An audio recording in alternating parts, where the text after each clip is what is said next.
things that I wanted to kind of catch you up on is why in the world we ended up here, and three of y'all were in the meeting that got us here.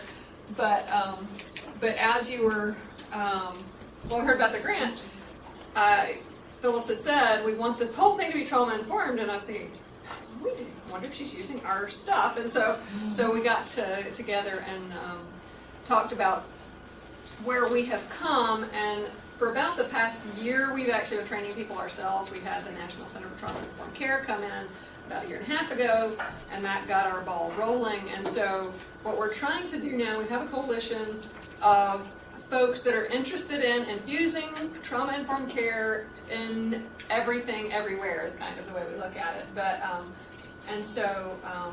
we're trying to get all organizations on the trauma-informed care, because what I want to see happen is for us to be able to document any change that this caused, as opposed to, yep, that happened and we didn't track it or whatever. So before we ever began, we started surveying the community, surveying organizations, and we've been collecting data all along the way. At the end, I will make the plea, please fill out our evaluation at the end, because we're comparing groups and which groups didn't know anything about it to start with, which did, and if they feel they know more and so forth, kinds of things they're planning to do. It's not just, this is yet another idea and we'll get on our bandwagon. This is, we want to document and come up with something that actually has empirical evidence for being effective, and that's going to sell some of the voices here that would not be sold with just. Usually Becky starts, so I'm going to let Becky start, and then we just sort of tag team the whole time and ask questions. Hey, well, as she said, I'm Becky Haas. I'm not a stranger to ETSU. Worked over here for 8 years, and actually how I met Andi, and we just stayed friends. And don't make your way into my phone, because then you could be in my projects. But I love working at the police department, and never really thought that would be somewhere I would be. But let me just tell you a little bit how I came into this, and then came and share it with Andi.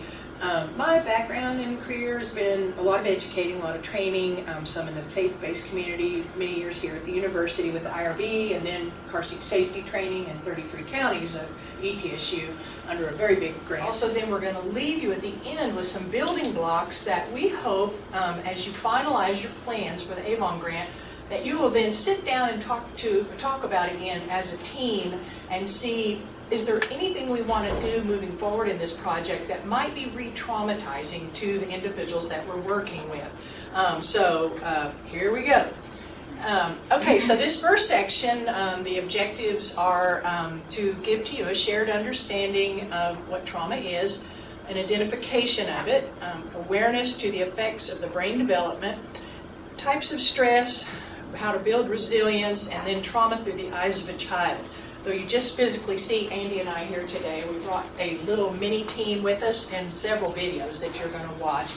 And we want to tell you up front that everyone in this room, I'm probably certain, has experienced traumas. Andi and I may have our own stories in our lives. And many of us, we, have coping mechanisms, maybe to see a counselor, maybe you like yoga, maybe you are a jogger, I jog to the refrigerator and back, or faith, or a grandmother, or a mentor, something like that. But I'm sure I'm not needing to tell you all that there are a lot of people in our community that fall through the cracks in that, okay? And so some of the videos that we're going to share are true stories, and they might touch we seldom do this training, there's not tears involved. And Andi and I have done it about 50 times, so we're about through crying on them. But there's one that still gets me. There's still one. But I'm just saying to you, if something touches a part of your life or whatever, we kind of like to tell everybody, think about this training that at any minute somebody could get a phone call they're expecting, so they're going to step out a minute. So if you feel to step out a minute or whatever like that, really feel free to do that, okay? So anyway, here we go. So one of the kind of beginning slides here are a couple of the things that we hope by the end of these few hours that you will have embedded in your heart and mind. Some things not to forget. The trauma-informed shifts the focus from what's wrong with you to taking a look at what happened to you. remember when I said just a minute ago that people that experienced unfortunate things in their childhood, I met with a couple one time, was having some marriage difficulties, and the young man explained how when he was a child, his mother supported the family through prostitution, and she would get a hotel room and take him as a little boy, turn on the TV with cartoons, put him on the very bed where she's earning her living, and be there for hours and hours. And, you know, I have 2 boys. Both are married. Our first granddaughter born. So I'm going to have to go to braid your hair school or something. But I cannot imagine, you know, a little boy that being a part of his story. Okay? But many times the individuals that are in these situations, that becomes the norm.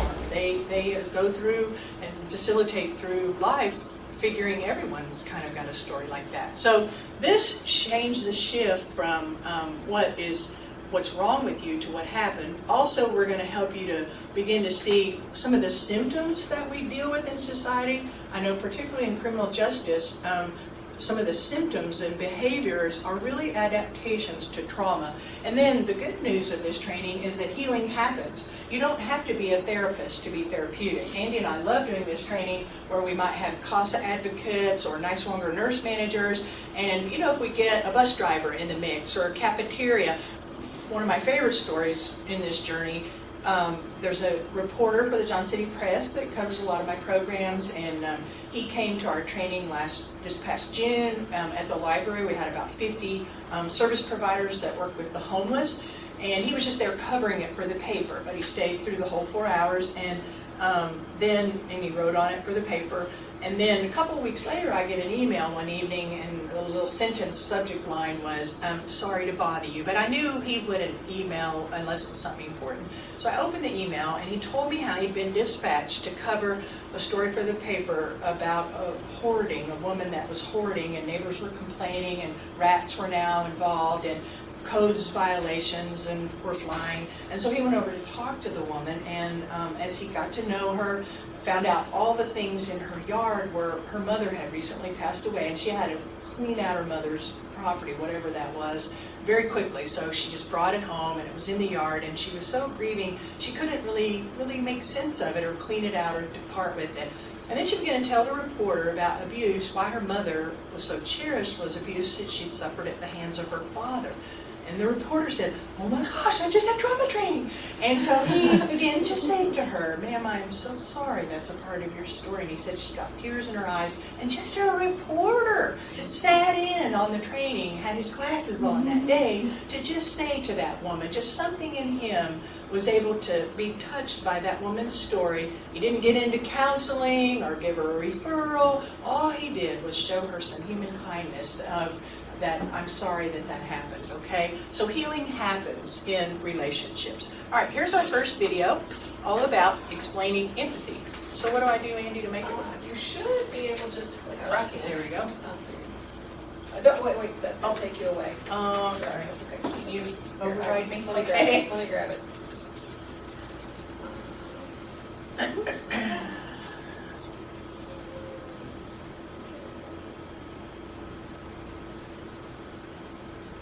Oh, okay. Is that loud enough?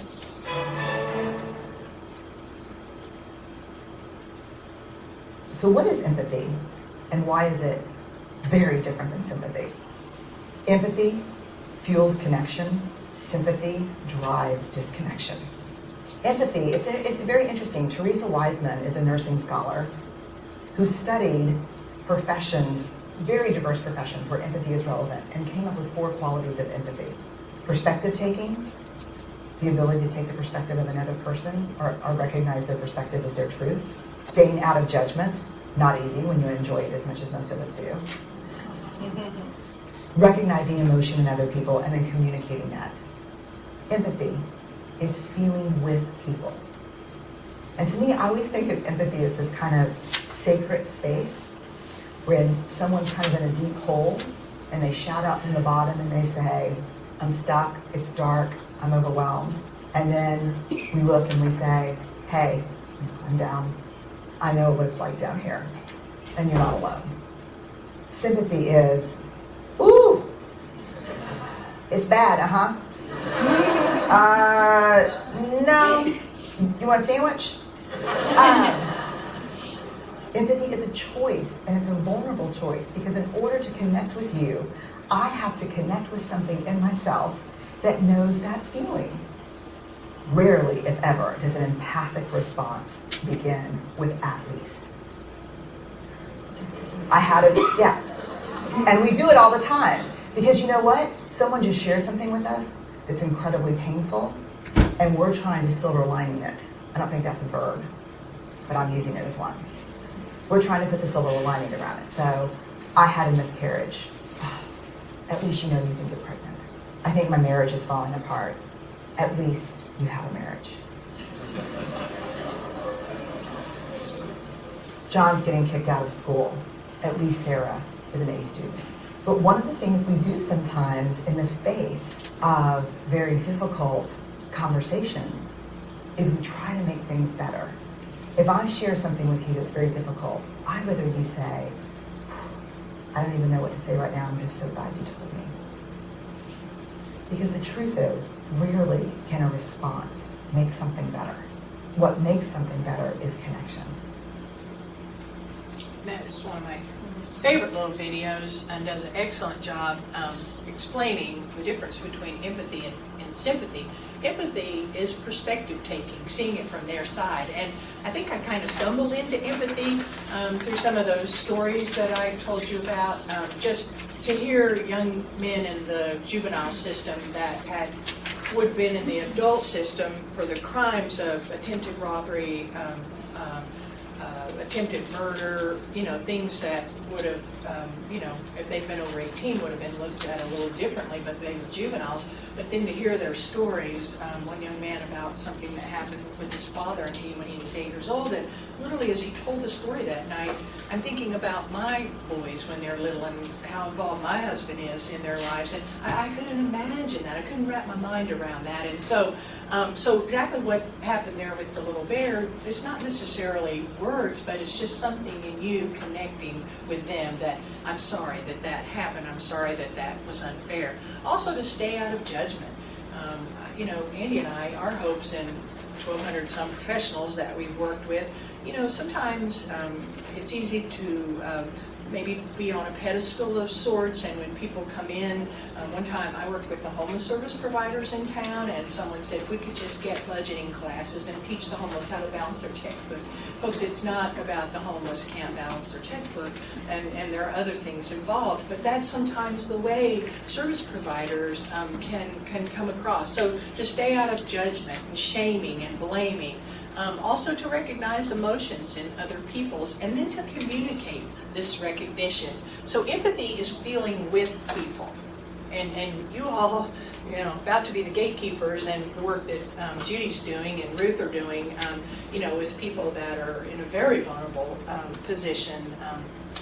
Okay, and what really, really drew me to this, it took a while to kind of see that this was something that we just really needed to bring into the town, but when I began to hear some of these trainings, I spent some time researching what did this mean in community impact. And so I created this huge notebook, and I took all the programs in my grant that we did 19 programs with 35 agencies. So it was the first time that any police or city grant had worked with everything from corrections to mental health to community gardening to home repairs. We had other grants that might have done community and neighborhood revitalization, or maybe we did worked with at-risk youth, but nothing had ever been as expansive. So we had this huge framework built of all these different kinds of partners. So in my mind, I thought, well, what does this look like in what does it look like in corrections? Is it being implemented? What does it look like in mental health? So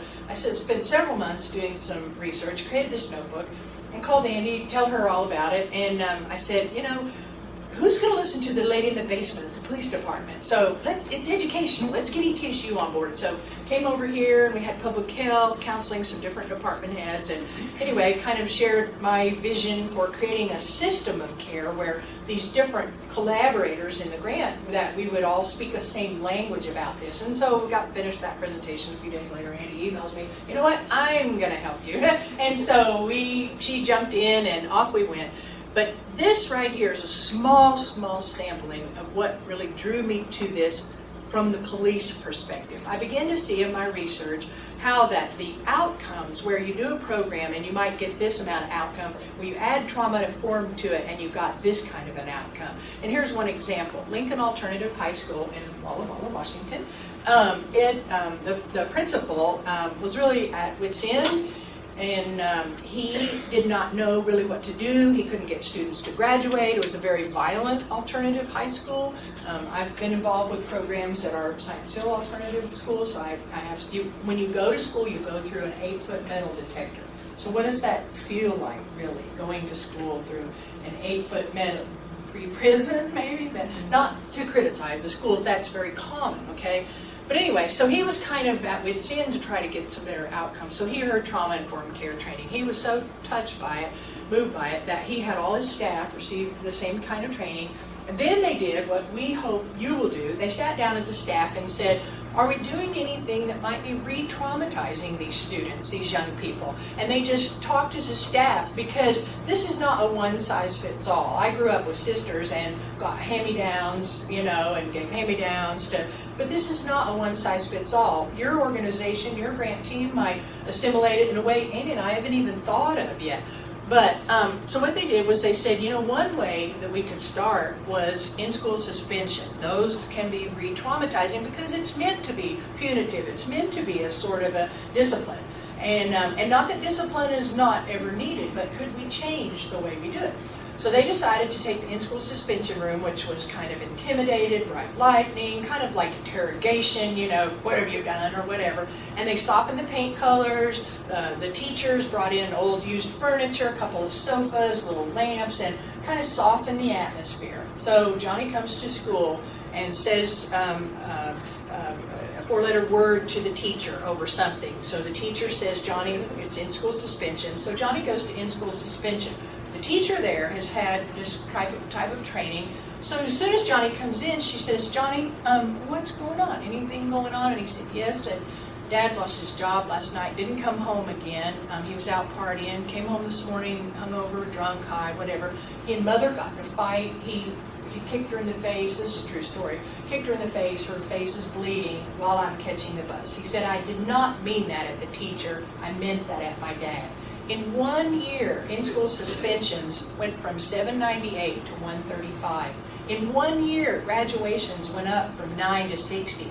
Now, I've not been around many kind of programs, and in my grant world, when I worked at ETSU and at the police department, you have to use evidence-based science. They're not going to spend grant dollars anymore on some things to create new stuff, but most of them, it's got to show that it's working. Very seldom do you see those kind of numbers in 1 year. And so I could give you a lot of other examples, and we will some throughout the training, but that really drew me in. The case was closed after I saw that. Okay, so this is SAMHSA's definition. What is trauma? They break it down into 3 E's. Individual trauma results from an event. Everybody say event. Event. A series of events or a set of circumstances that are experienced, say experienced, by an individual that are physically or emotionally harmful or life-threatening, that have lasting adverse effects, everybody effects, on the individual's functioning and mental, physical, social, emotional, or spiritual well-being. So the 3 E's are event, experience of that event, and the effects. So the first E of the 3 E's, the potential traumatic events. Would anybody like to read the box labeled abuse? Sure. Emotional, sexual and physical, domestic violence, witnessing violence, bullying, cyberbullying, and institutional abuse. Okay, thank you. So those are types of events that can potentially be traumatic. Anybody read chronic stressors? Yes, sir. Go ahead. Chronic stressors include poverty, racism, invasive medical procedure, community trauma, historical trauma, or a family member with substance use disorder. Okay, thank you. And loss? So death, abandonment, neglect, separation, natural disaster, accidents, terrorism, war. Okay, just reading those 3 boxes, I'm sure we all fall into some of those categories. And if maybe you feel you don't, you know people that fall into those categories and have experienced those kinds of events, all right? Well, the second E of the 3 E's is the experience produced by trauma. And this can be impacted by how did it happen, when did it happen, where did it happen, and how often did it happen. And, well, a couple of things related to that is that it's the individual's experience of the event, not necessarily the event that's traumatizing itself. You and I might experience the same kind of event and it not be traumatizing to one of us, while yet it was to the other. For example, I'm not a native East Tennessean, though I've lived here since '72. So if I'm around you twice, you'll know how much I weigh, where I'm, I'm pretty transparent. My children were always like, "Mom, you don't need to make a friend at Walmart." And but I was born in Miami and lived in Knoxville, New Orleans. My dad was in sales, and we moved here in the '70s when I was starting high school. And when I was a child in Miami, somebody come on in. And when I was a child in Miami, I remember experiencing something that I thought was very fun. And I asked my mother when I was a young adult, Mom, what was it that happened in Miami? And we left Miami when I was in first grade, so I was about 7. So I said, what happened in Miami when it was like we had a block party? We said block party, and I said, yeah, every night the neighbors, we all met in the street, we shared groceries, we cooked on camp stoves, and she started laughing. She said that was Hurricane Donna. And I thought it was a house party. And I researched Hurricane Donna, and it was worse than Hurricane Katrina. It came inland in Florida at 160 miles an hour. Now, I did wonder why our neighbor's sailboat was in their living room instead of their driveway. But other than that, but my mom's experience of it, but somehow she and my dad made us feel safe, or, that I didn't have. I just remembered eating, has anybody ever had date nut bread in a can? Well, I remember just that date nut bread that they would crank the can, and anyway, and I just thought that was the coolest thing. So my experience of Hurricane Donna was not as traumatizing of my mother's. But you know what? Since I started doing this training, I do have a noise kind of sensitivity, and I wondered if that might have come during that time. My husband and grown sons now, they've had a lot of fun with that over the years, because I'll be in washing dishes or something, just in my own little word, and just step up behind me and and I guess I get a kick out of it. But anyway, so it's not the event itself, but how you experience it. So what does the aftermath of trauma look like? The third E are the effects. The effect of trauma on an individual can be conceptualized as a normal response to an abnormal situation. And a couple of quotes related to that. The first one, we don't see things as they are, we see things as we are. Have you ever heard somebody say, oh, that they've got baggage, or, that kind of a term or something?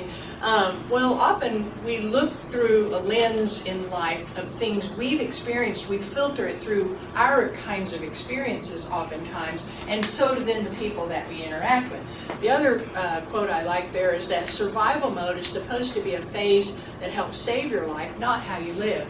So the principles we're going to get into here in a little bit about brain development, your brain was made with a survival center. You need that part, but you don't need to live out of that.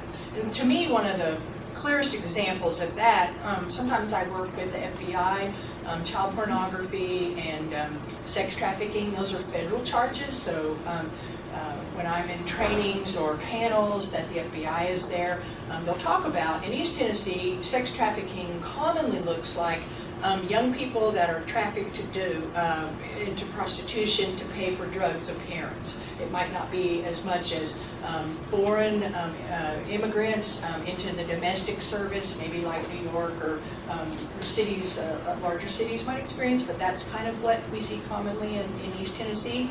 And they'll say that when they try to reach these young girls, which that would seem pretty horrific to have that type of existence, that the way I get mother to be proud of me is that I, tricked out this afternoon to pay for her drugs. But see, that becomes a normal type of, just as if I graduated with high honors or on the dean's list, which that might be something we could more relate to. But for this young person, and so the FBI in some of their trainings will talk about when they take a phone, have a young girl and they're trying to get her out of that situation, many times she doesn't want out of that situation because you're disturbing the system, what is normal for people that she loves.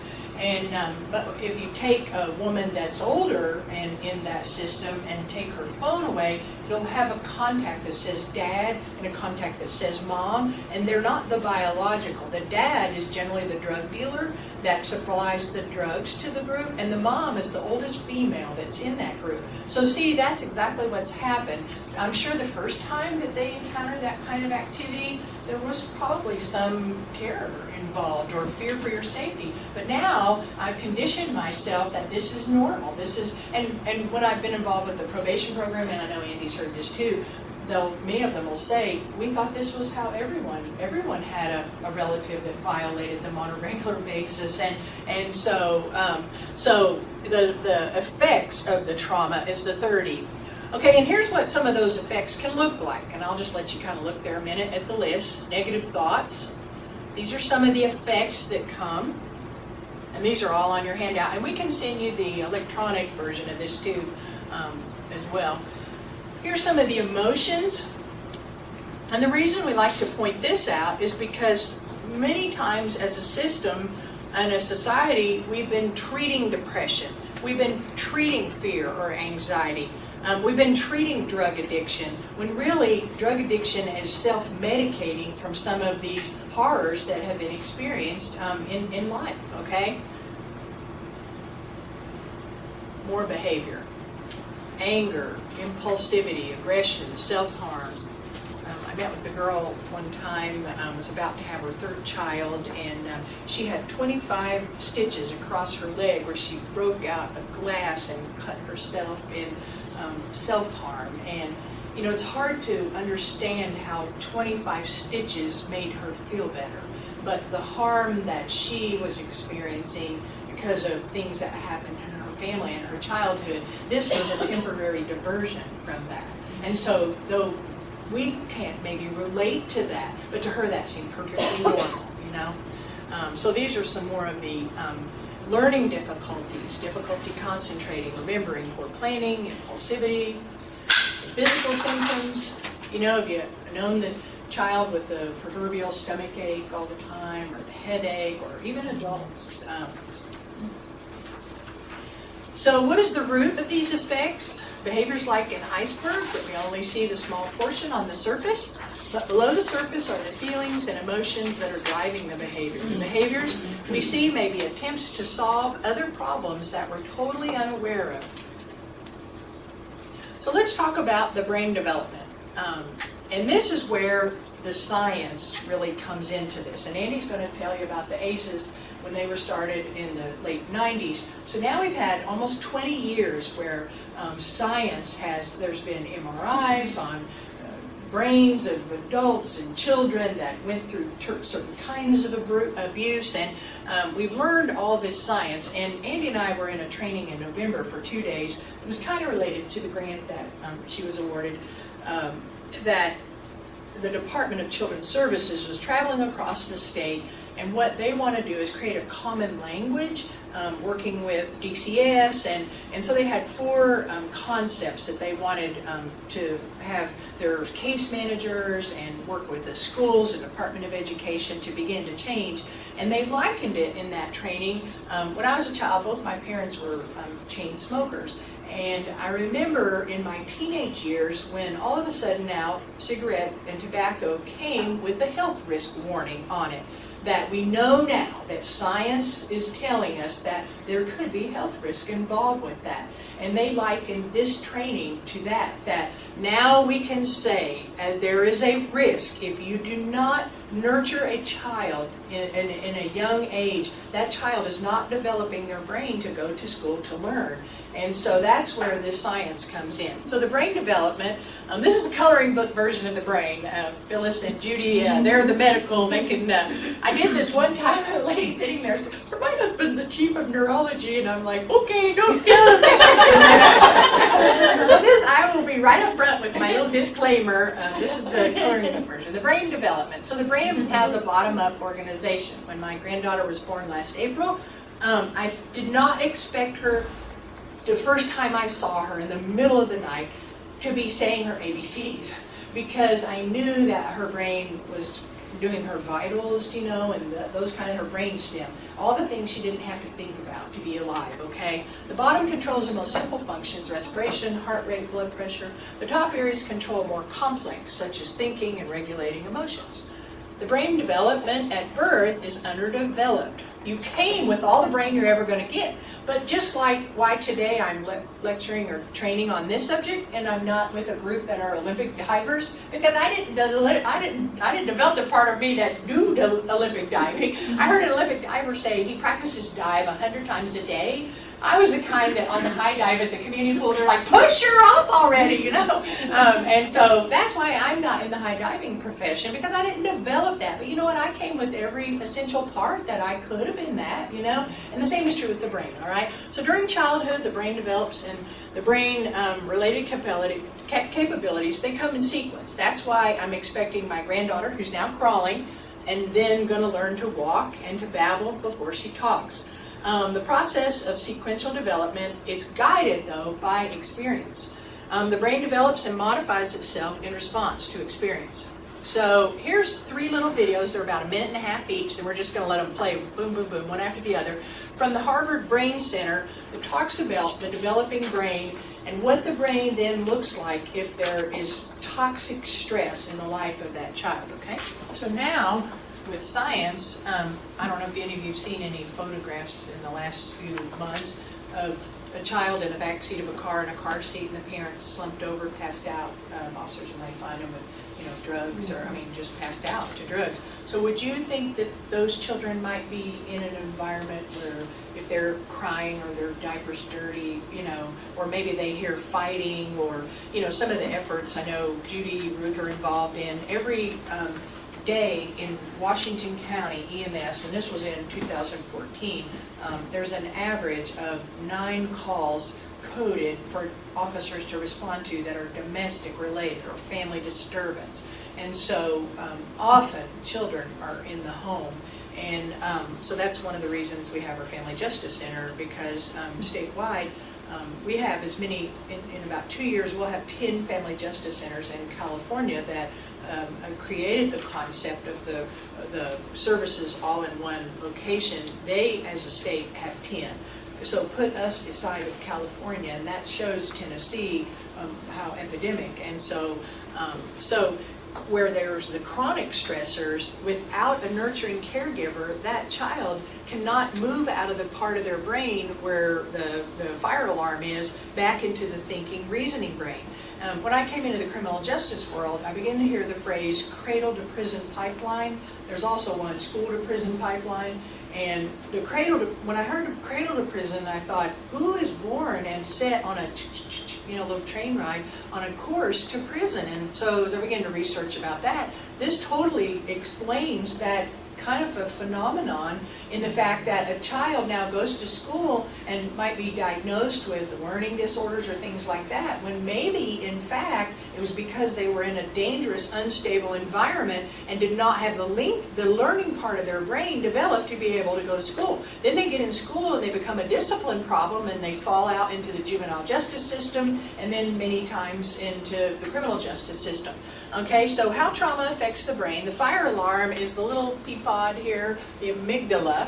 The frontal lobe of the cortex at the front of the brain is the thinking part, and it literally is made to shut down when you're in a situation where you need to focus on survival, okay? That's why it's hard to think in a crisis. But it's not meant to stay that way. But if you only develop a certain muscle in your body, then it's hard then to involve some of the others. And so this, when you live out of your amygdala, because you're a child and you've not been taught self-regulating or how to build resilience, then you learn to see life through the survival mechanism of your brain, because that's all you've developed. So as a child, science tells us now, you can't move from using this part of your brain back to the part where you think and do normal emotions without the help of an adult. So would you say today that there might be people in the community that don't have that help from an adult? Well, absolutely, okay? I'm kind of passionate about it. But anyway, so are they problems, behaviors, or are they adaptations? The amygdala responses can only do three things: fight, flight, or freeze, and they're activated by danger. These three sets of problems are often attributed to children or adults that we serve, but it really shows how the behaviors might really be a survival mechanism. We need to learn to recognize these symptoms and problem behaviors as possibly they're telling us a story. They're adaptations to trauma. And so fight, what could that look like? Certainly in the police world, non-compliant or combative, struggling to regain or hold on to power. Flight, certainly in the criminal justice world, to flee, uncooperative, disengage, withdrawing, and then freeze, passive. This is very characteristic of homeless. Homeless individuals want to be very isolated and just to kind of not have to, it's overloading for them to be engaged in things where other senses are involved. So passive, unmotivated, or giving in to those with power. Now, these next couple of slides came from the training that BCS offered, and they also incorporated the video that you just watched. And what they said to us was they realized that as a department in the state, that they needed to shift some of their resource dollars to the beginning end of a child's life, where a lot of time dollars have been spent on drug rehab or addictions, working on some of the problems, juvenile justice system, but that if we begin to invest dollars at the beginning of a child's life, now that we have this science, that if we can't necessarily get into the homes and, but we are working even here in the Northeast area where Andi and I are involved, to see parenting classes. My children are of the age where 28, 25, that breastfeeding and car seat safety, were very mandatory when I was going through, the getting ready to have our children. But now, because of this, then there can be educational programs. Just because someone biologically can have a child doesn't mean they are a parent. And many times this is intergenerational, that they were not parented, so then they don't really have the skills to be a parent themselves. So now, because of this science, that DCS is saying, all right, if there's not nurturing in the home, then we better beef up the community with a whole lot of advocates that are aware of this, from coaches to, for years we've known that Big Brother, Big Sister, that the Boys and Girls Club, Coalition for Kids, we knew those were home runs. Now we know why. That a child can survive and thrive when they have an advocate in their life, okay? When you see how that negative outcomes, where people then have a disposition towards negativity in life, okay? So if there's an extreme amount of negative outcomes, then it shifts the fulcrum to lean towards that. In the counseling world, they'll talk about things where you kind of have this imprint on you, that things leave an imprint on you. And so sometimes when you have the negative outcomes outweigh the positive, then it moves the fulcrum to where most things you look through those kinds of glasses. So the initial placement of the fulcrum affects how easily the scale tips towards positive or negative emotions. Now most of us go through life having no clue there's a fulcrum in our brain, that if you have a lot of negative, you lean towards negative. If you have a lot of positive, you lean towards positive. But this training and the science behind it now tells us we can manipulate the fulcrum, and that is so exciting. Where the fulcrum, over time, the cumulative impact of positive life experiences and coping skills can shift the fulcrum's position, making it easier to achieve positive outcomes. And to me, that's very, very exciting now that you know some things about trauma. In the beginning, when the little girl was trying to do her homework and she asked the adult to help, was that a normal, she was doing what was right? She was being responsible, she was trying to get her schoolwork done, she was asking the adult figure, but what did the adult figure do? Through the book, didn't they? When it was time for her to have her school pictures, you notice the little boy in front of her sitting up, and, you know, my family, I remember school pictures being in the middle of two girls, and then the boys were much farther along afterwards. But, I mean, we got made to the nines, you know, mom dressed us up or something new, but she came in with two kind of black eyes, you know. Could she help that? No. What about when the police come, and we're working with police, and but when the police came, this one really gets me. What direction did the female run when the police took the male out after the man? And as a mom, I just can't, I can't associate with that, but that is so common that the child welfare worker chases the child out, but yet the male figure, the mother chases. What about when she goes into the first foster care, or when she's removed from the scene? Did you see when they put her in the car and the brother's taken out of the arm? Did you see her eyes? What do you think, where do you think she's living out of in her brain? Out of the fear mechanism there, okay? Then when she goes into the first foster care setting, that individual, you know, where she's eating the fruit and apparently gets reprimanded. And then certainly, one thing about trauma-informed is it's not an excuse for crime. It's not an excuse for bad behavior. But now it offers us an explanation. Many of the women in the probation program, and in a video Andi's going to show you of a woman that spent quite a lot of time in jail, and other women are telling their story, they'll say, I grew up in a home where the relationship between the female figure and my father figure was violent, and every relationship I've ever been in, that's the only way I know how to engage in that kind of a relationship. So it's not an excuse for crime, but it offers an explanation. It's not an excuse for addictions, but it offers an explanation. Okay, so in the first foster home, do you think that if the caregiver in trauma-informed, do you think showering the girl down was the right response? Hosing the girl down, like breaking up a dog fight, you know?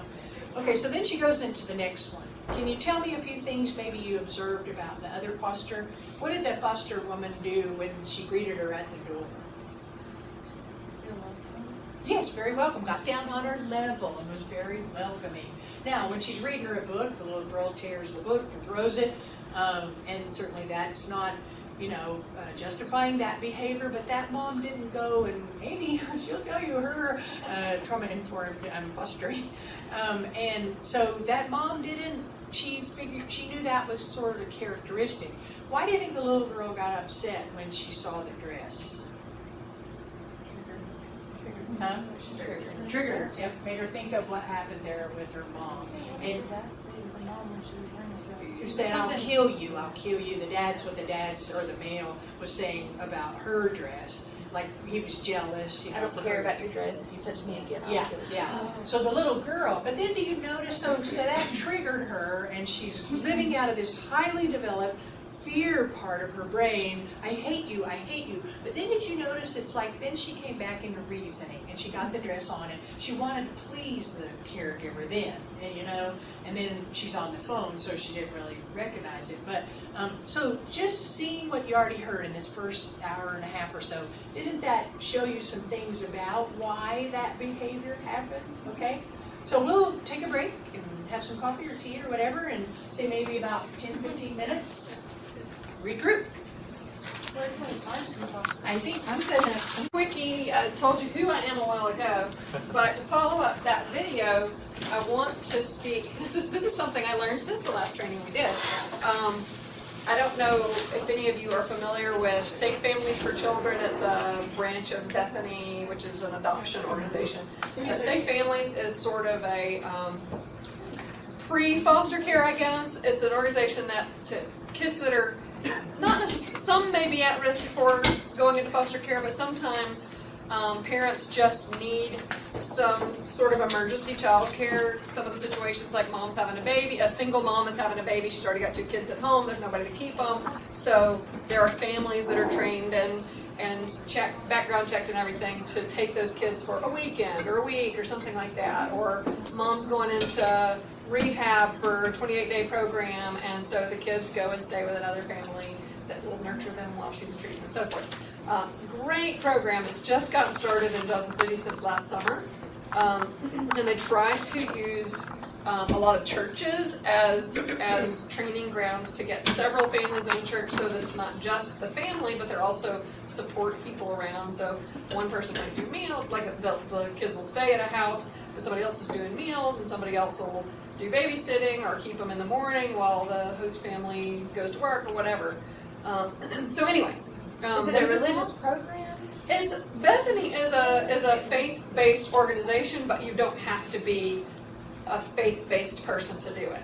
You go through the regular, like you do a background check and fingerprinting, all that kind of normal stuff, and then they do a home visit and interfaith. Yeah. It's like interfaith, but for putting kids in the home. Right. Without, yeah, sorry. Right. Yeah. But so what we did is at our church, which happens to be like right over near Carver Park, if you know where that is. But what we wanted to have several of us trained, because we had some situations where we knew these parents were on shaky ground and kids maybe get taken away and things like that. So it's like, let's be trained and just be ready. So one couple had gotten trained first, and they kept a couple of kids, which is really funny. They had just found out they were pregnant with twins and were panicking about it, and then they got 8-month-old twins placed with them for a weekend. It was like, oh, we can do this. so anyway, but we decided, okay, well, we'll go ahead and do it. We were really going to be support people, because I train in this and I can help them and I can grandmother, as they're taking on kids. Well, we turned in our application on a Wednesday. Was it Wednesday? Anyway, it was in the morning. By evening, it was, help us, we need you to take this child by evening. And I said, well, I haven't done fingerprinting or anything. And they said, it's okay. Anyway, I've trained their staff in this. So it's like, we're going to give you a pass on this because you taught us. So I was like, okay. But it was a set of 3 girls, and another couple in our church took 2 of the girls, but they wanted to place them separately. They said the older, they had a 2-year-old, and they thought 7, it ended up being a 1-year-old and a 6-year-old.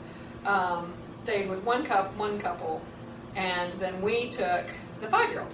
And I said, well, why is it that you're placing these separately? They said, well, the 5-year-old has she's the highest maintenance. Well, oh my Lord. Oh my Lord. 6 days we had this sweet little girl who, the only thing I could say is, you watched that video, she was a wolf child. I mean, it's like, this is Tarzan coming out of the woods that has never had human contact, has never had, she's 5 years old, 5.5 years old, never been to school, could not say her numbers, didn't know the days of the week,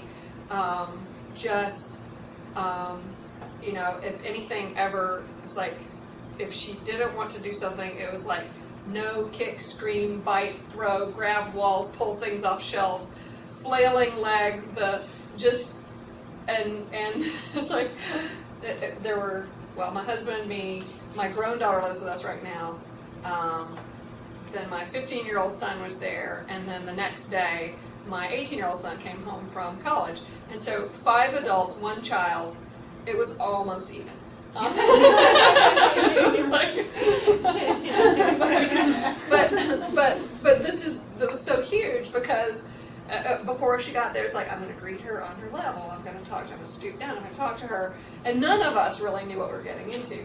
And then church on Sunday, she had one of these like public meltdowns, and it's like the whole church said, "You understand what's been going on?" So love her, but oh my gosh, and sleep 3 hours a night, and up and wondering and tearing things apart. It was uncanny. So anyway, so I have lived this, but I understand where she's coming from. Mom was a drug user, 3 different dads, 3 different kids, just to see, she knew nothing. And, what's today? Thursday. No, it's Wednesday. What's tomorrow? Thursday. Right. What was yesterday? Thursday. It's like, Thursday's her day. But anyway, so it's going to take a lot of remediation for her. She's in a home that is good. I'm still in touch with the mom who's keeping her now.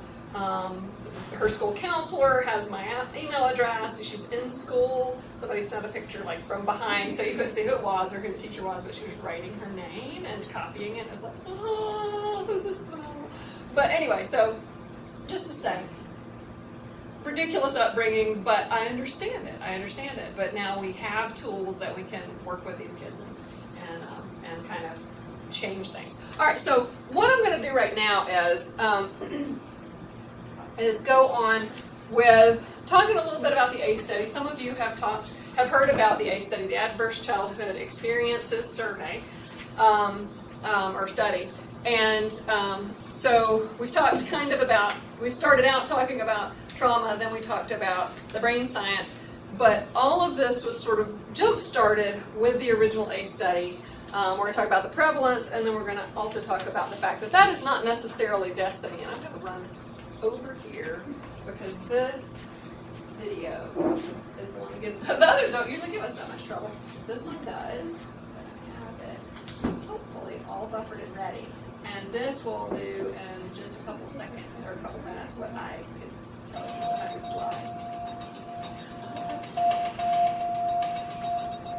It's just an overview of that study. What does your parents' divorce have to Some do of with it's your redundant. risk for heart disease?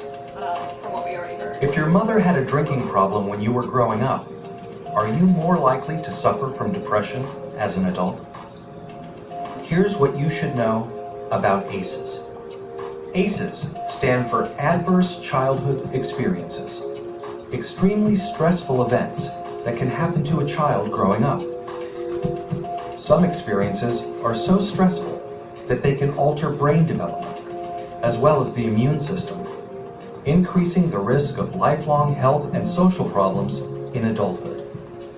The term comes from the Adverse Childhood Experiences Study, landmark research that shed new light on the root cause of everything from stroke and liver disease to substance abuse and mental illness. In the late 1990s, an epidemiologist from the Centers for Disease Control and a preventive medicine doctor at Kaiser Permanente set out to understand the association between childhood experience and lifelong health. They asked over 17,000 people in the Kaiser Health Plan in San Diego about their health history, as well as difficult questions about their experiences growing up. This lists all the questions that are in that survey.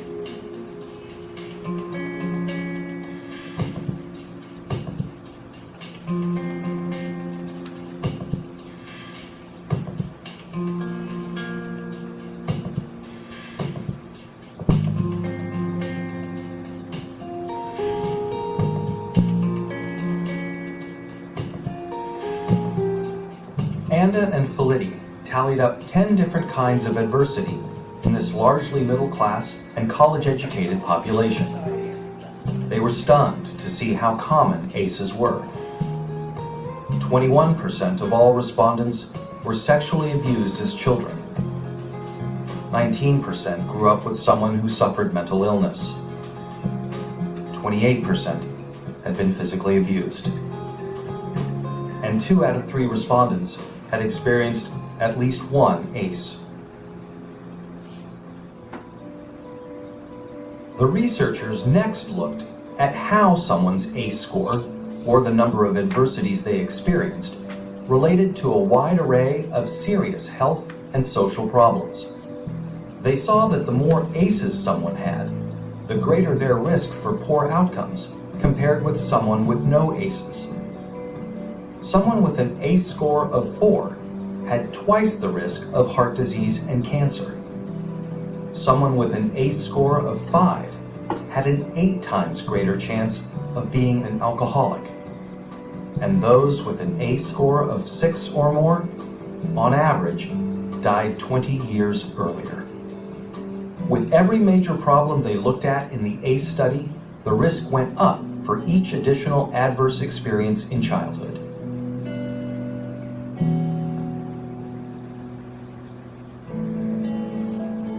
As Dr. Robert Andi says, what's predictable is preventable. It's important to remember that ACEs are not destiny.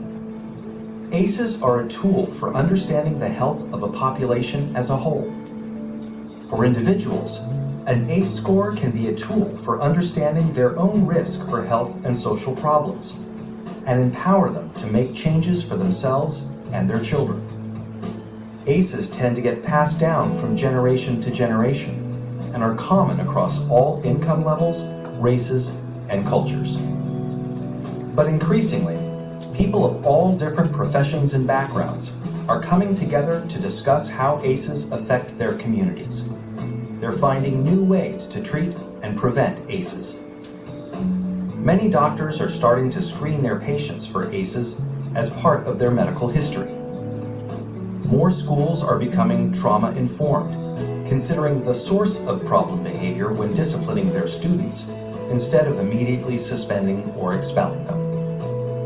To learn more about interrupting the cycle of adversity and improving health and well-being for the next generation, please visit kpjrfilms.co.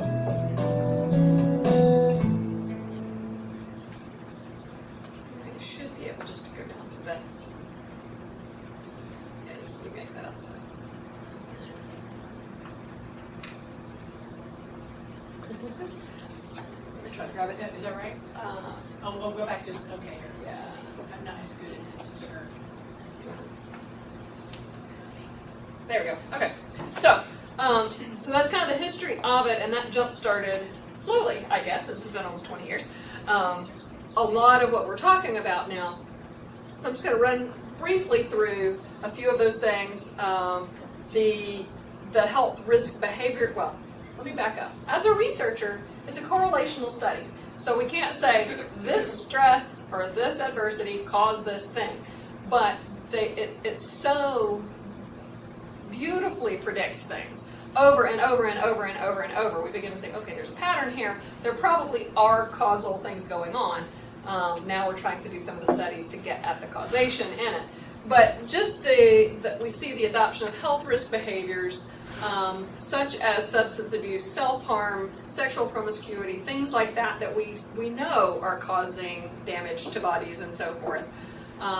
We also see that this predicts actual medical conditions that may come from those health risk behaviors or something else. I started out way long ago.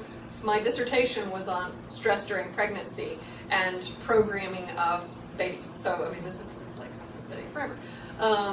But then the early death could come from those other things as well. And also, if you're thinking, okay, I'm from a house with, people in prison and drug abuse and this, that, and the other, then there are probably lots of things going on in your life that could cause you to have an early death besides just that. You may also use drugs, you may also be sexually promiscuous and so forth. So, but the big picture, these things are related. One of the things that, this is kind of a pyramid that is from Felitti himself, which is one of those authors, looking at a male child with an ACE score of 6 has a 4,600 on the next slide. I've got 46 times as likely to be an IV drug user. Those of you who know odds ratios, 46. You don't get those. It's a big thing. But it's like, okay, something must be going on, because that's not just, we just happen to have a couple more. No, it's like almost destiny. You don't want to say destiny, but it's really highly likely that you're going to use some sort of coping mechanism. So the adverse childhood experiences, you've got the social and emotional and cognitive things that we looked at already, could largely be related to some of those brain connection changes or using, and we know that it damages the learning types of brain things, but it also is overdeveloping some of those the stress mechanism,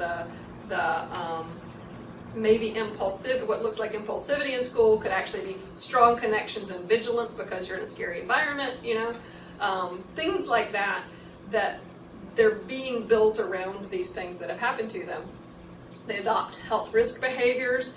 Bad things happen to you, I just want to numb out. How many times have I heard, I just want to numb out, I don't want to think about it. And so then all of those things come along and you have various disease processes or disabilities or actual health problems that have stemmed from those ways that you dealt with it, and then those can lead to that early death, or even if they don't die early, they may be disabled or whatever. And that is the population. I volunteer because I have all this time. And the alternative corrections program. And that was an early way that she sucked me in. But that is the story of all of these. Many sucking ins ago. Many seconds ago, and I'm having to count all of them. I feel like it's in a vacuum chamber or something. But so why do we want to educate about trauma? Okay, so this is one of those things that she mentioned earlier about the warning on the cigarette package. And I looked up our numbers, and we were trying to get our numbers. What are the current numbers? Anyway, World Health Federation, individuals who smoke are twice as likely to have heart disease. Who could guess? The ones who don't or die of heart disease, sorry. Having it, I'm sure it's much higher. Those who don't exercise, 8 times more likely to have heart disease. Male with an ACE score of 6, 46 more times. And here we're living in sort of the ground zero of drug abuse. I'm also on the NAS working group, so because I have so much time. But this is such a huge problem. It's like, what if we could solve so many of these just by dealing with this trauma history? So look at the amount of public education that's gone into you need to exercise, you need to change your diet, you need to stop smoking, you need to whatever. You need to stop, stressing your children or those who are. We need to learn coping mechanisms and teach some coping skills to people, and maybe some of those other things wouldn't be such a factor. That is our message. All right, so why focus on the kids? Because I know I keep talking about kids, and I know many of you will not necessarily be working with kids, you're working with the adults, but knowing that this is probably in their history, we talk about wanting to break the cycle, and alerting some people to their own trauma history, but also a lot of those people will have children or currently have children. And so if they become educated, it's like, oh, I don't want to do that to my kid. Oh, maybe that's what's wrong. I hate to say wrong with me or what happened to me, but I don't want that for my kids. And that's one of the reasons we're doing the Boys and Girls Club study, is to hopefully not only nurture the kids who are at the club, but also help their parents understand that, and maybe that can have sort of an effect on their younger kids, their older kids, their neighbor kids, whatever, and that it will filter through the people, hopefully. So what we would love to see is eradicate, that'd be great, maltreatment, reduce homelessness, alcoholism, drug abuse, suicide, domestic violence, need for incarceration, all these things that are, these are our main social problems right here. And if you have one thing that could potentially impact every one of our main social problems, that's a win. And I'm gonna fly through these prevalent. There is so much prevalence. It is so prevalent. I guess a better way to say that. So the number of children exposed to violence, the number sexually abused, and so forth. So yes, I think we all know that it is a problem. The things that it predicts, and mental health, it predicts all of these. Earlier admissions, more medication use, all of those kinds of things. Substance abuse, we know that people who abuse substances, there's a huge history of trauma there. These numbers are probably low, but these are the ones that are documented. And then domestic violence, which I know is near and dear to your heart. Women who experience 3, and that's like a score of 3. We were talking 6 on the drug use for males, or IV drug use for males.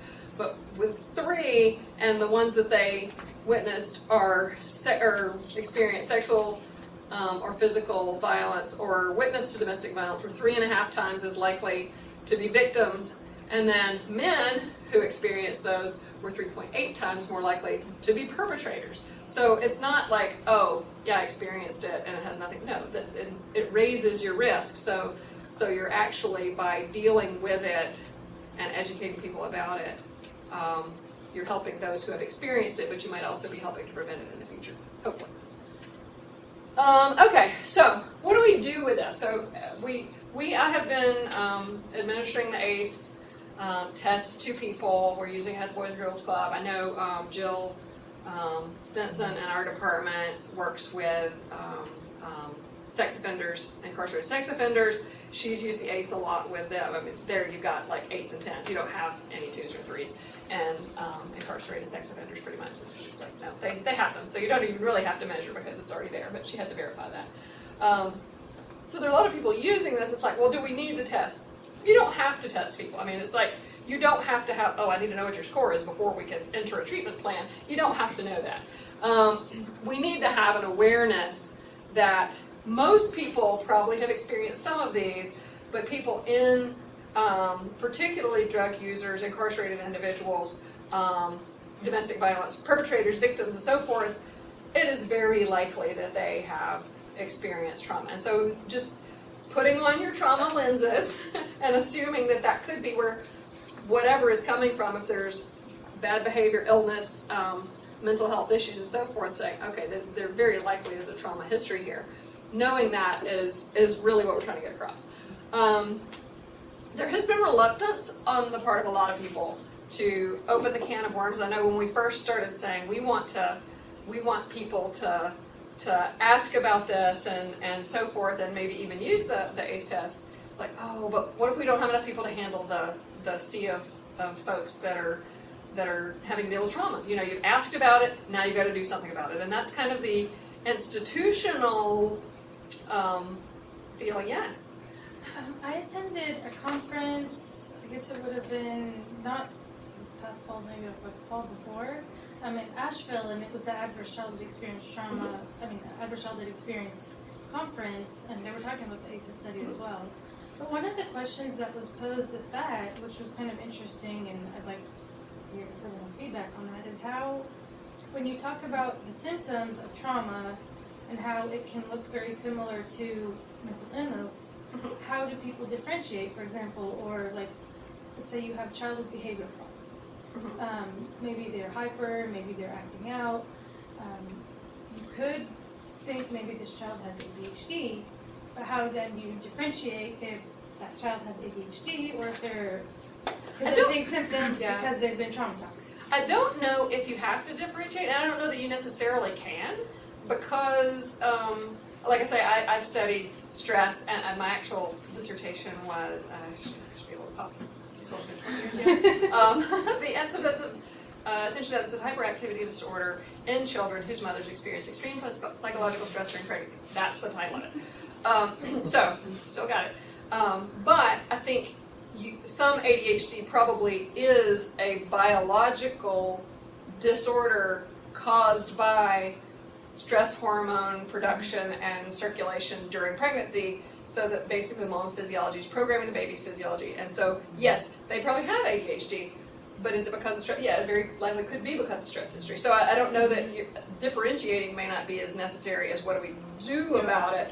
But that's just one example. I mean, like in people, for example, who maybe have behaviors where they could look like depressed, or they could look like they have numbing, or they could look like, for example, maybe they have some mania or things like that. So how do you differentiate between? That's why it feels like sort of like coming from the counseling perspective. That's why it feels like it's so important not just to go straight to like, well, I'm just as a doctor going to prescribe you some medication, we're going to resolve this anxiety, solved. Exactly. Versus saying like, let's refer you to someone, maybe have some sort of release of information so we can stay in contact if the provider is going to be potentially providing like some sort of medical support to tease out those pieces. Because that I worked in a school doing trauma work with children, and that happened so often. It was it was just like they're not fitting into the structured system of the school, and so therefore they're an outlier who needs to be treated with medication so that we can just like get through the lessons. And that's one of the things I think that we want to try. Not that medication isn't necessary. Like the little girl that stayed with us, she probably could benefit from some medication as she's being nurtured to maybe gain some self-control skills. Because it's like, if you cannot reel her in long enough to teach her the skills, it's almost like somebody that's depressed may not benefit from counseling or therapy yet, because they are so in the hole that they're not even there where medication to start, maybe medication forever, don't know. But I think it's more having multiple tools in your toolkit, but knowing that some of it could possibly be explained by this. And we'll talk more about how you do that and how you approach it, because one of the things that I wanted to go ahead and say here, the opening the can of worms, one, the ACE study itself was a great example of why it's not a huge worry, because the IRB for the study made them have 24/7 counseling on call, so that anyone whose faced their own trauma on this test, and they were upset that they could call no one. 17,334 people, however many it was. 17,000 people, no one ever called. So it's like, okay, this is probably not going to be a crisis hotline sort of thing. And there's another slide that we don't have in this particular presentation, but we just can't leave any of them out. So I'll tell you about it, even though it's not here. Is one of the follow-ups that Felicity did was looking at physicians who gave the ACE test and then just asked about it. I mean, it wasn't therapy or anything. It's like, oh, I see that you had trauma or whatever, or oh, I'm sorry that happened, or just gave the test that was in their file, and the number of office visits and ER visits plummeted. No intervention. They didn't counsel them. They just asked. They just cared enough to ask. And it's like a lot of that ties in too, because you get people coming in with like physical symptoms or just needing someone to talk to. One thing I wanted to add that's related to that, I think you're going to see a lot more of that forthcoming. I just got, and I think I shared it with you and Ginger, clinician's guide to recognizing what is a attention deficit and what is trauma, the very thing you just asked. And so it showed circles of what were the attention deficit, what is trauma, where do they overlap. And even this is why I'm just a layperson, but what's the DSC? The DSM. Okay, the current volume of that does not even address the trauma. So in hearing and watching webinars of psychologists, psychiatrists, watch the new version whenever it comes out. You're going to see this. So I think a lot of this is forthcoming. Yeah. But one of the things that we did to kind of comfort area people who were concerned about this is we started out by we had the big conference October before last where Joan from the National Center for Trauma and Care came and did the overview for anybody, and there were like 383 people there. And then it's like, we want to tell people about this. And I said, what about, you probably need some people in the area. I said, okay, can we train some therapists? So we had them, they sent back someone, trained 60 therapists in 2 days, 2 sets of 30. So in the area, already the children's therapists had been trained in this for years, but some of the adult therapists in the area attended this training, so they learned about trauma groups, trauma individual therapy, and so forth, did some practice stuff and all of this, so they got a good overview. Several folks from the school came, folks from Frontier Health and so forth, so they're scattered around the area, so we don't have to worry about having them. Should people say, oh, you asked me about trauma, I need a therapist, which has not yet happened, but maybe it will. But then it's almost like we were freed to, okay, you go tell people now. So since then we've been giving the overview, but what we have seen is that oftentimes, just like the woman that put the note in her pocket, it's just somebody sees it, they hear me, they have validated that my life sucked. You know, I mean, that's all you're saying. It's like, oh, this is bad, and I care, and I'm in the hole with you, and wow, I'll give you a hug. You know, it's just not throwing them a sandwich from on top of right, not throwing them a sandwich, not saying please, right? So a lot of it is just